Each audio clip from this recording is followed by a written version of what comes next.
La deuxième moitié du XVIIe siècle a vu une désintégration culturelle et un désarroi politique au royaume Congo. Les forces portugaises avaient conquis le Congo, le christianisme d'Alfonso Ier était tombé dans le syncrétisme. Et trois familles souveraines luttaient pour le pouvoir. Dans ce vide culturel et politique, de nombreux prophètes messianiques ont surgi pour proclamer leur vision socio-religieuse. La plus importante était Kipavita.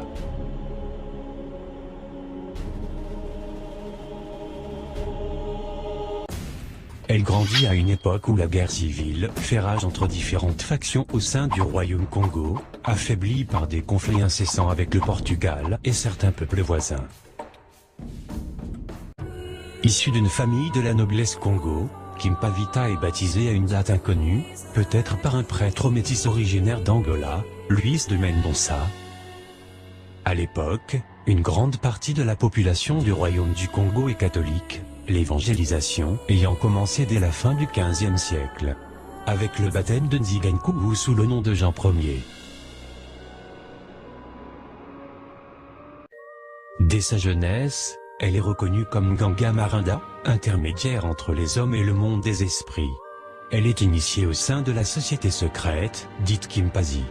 La société Kimpazi avait pour mission de délivrer les gens des forces du mal à travers des cérémonies d'exorcisme.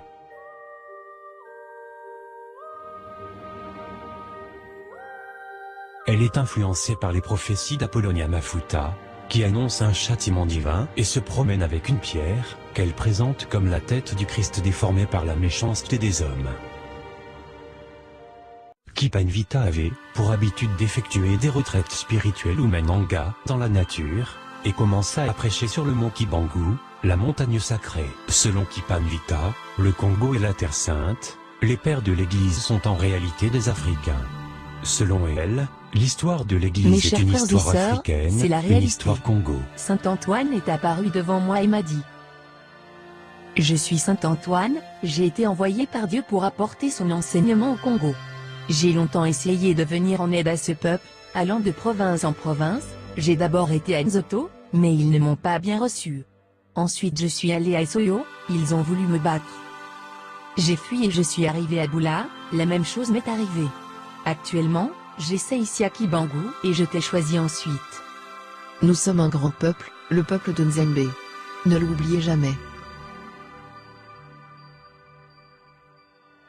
Kipavita était toujours entouré d'une grande foule. Le père Bernardo da Gallo avait fini par compter et reconnaître 80 000 conversions par Kipavita.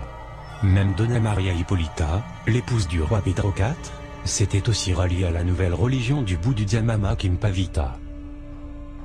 Elle commença par prêcher sur le mont Kibangu, la montagne sacrée, et osa ensuite se présenter en personne au palais royal pour demander au roi Pedro IV de se joindre à elle pour pouvoir prier le vrai Jésus afin de restaurer le royaume alors saccagé par la guerre. Nous aussi nous avons des saints au Congo. Les Blancs ont blanchi Dieu pour leur profit, mais un nouveau royaume va naître et il faudra reconstruire la ville et relever les maisons.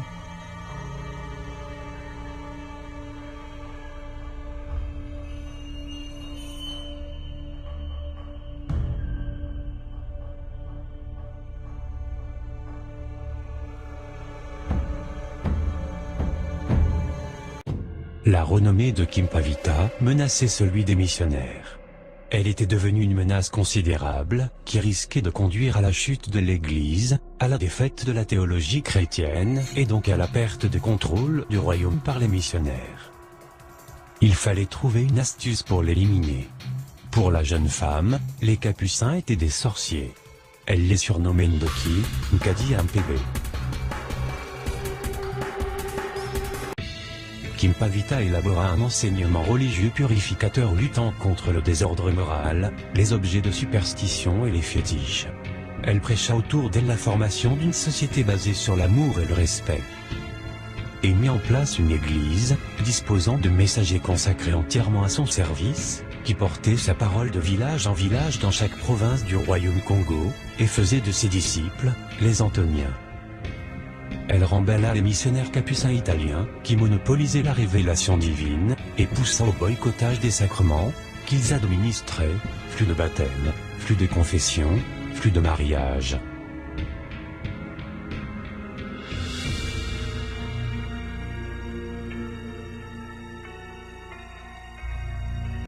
Mais petit à petit le roi Pedro IV devint craintif à l'égard de cette sainte et de la population, qui souhaitait garder leur indépendance, et décida de se retrancher dans le camp des puissances coloniales.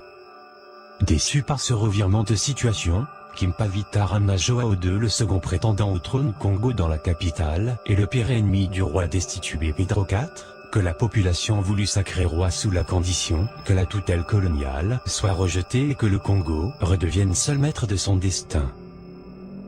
Voyant son influence gagner du terrain, et étant devenu une menace sérieuse contre le règne colonial établi, les missionnaires capucins firent alliance avec le roi destitué Pedro IV, pour arrêter et dénoncer une pseudo-imposture de la Sainte Vierge du Congo. Très vite la rébellion coloniale rassembla assez d'hommes pour reprendre la capitale aux mains des dissidents. Les Congolais arrêtés furent emprisonnés.